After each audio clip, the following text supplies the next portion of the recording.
Particularly when you're dealing with something like tunnelling, which is a very costly, still quite high-risk activity.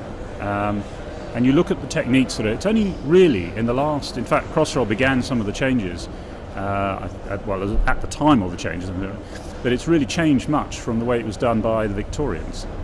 But now you can start to see the evolution of robotic tunnelling machines, for example.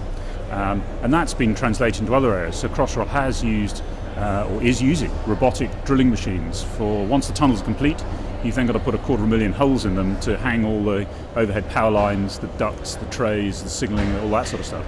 And that's a very slow, time-consuming, quite dangerous task. People lying on their back, drilling into the ceiling, because obviously the holes are at the top, and the top is 6 meters up, so it's a long way away. So we've employed a robotic drilling machine, which one of our contractors has brought to the project, which is just fantastic. Now, that sort of thing, even 10 years ago, was pie in the sky.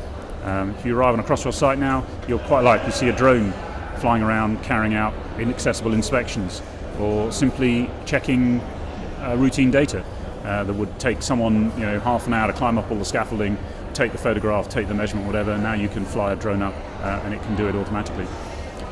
So I think it's the increased level of true automation, which of course brings with it potential for productivity increases, which is not something the construction industry has been very good at over the last sort of 20, 30 years.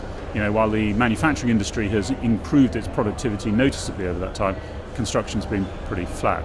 So it's the gradual move. And, traditionally the construction industry is sort of muddy, Wellington boots, construction workers in all weathers, and it's a pretty unpleasant place to be. And there's always going to be a bit of that. But increasingly now it's becoming a sophisticated, high technology, remotely controlled, robotic, digital-based activity, which is actually, and I think we'll see this with hindsight, we're in the middle of a radical transformation period.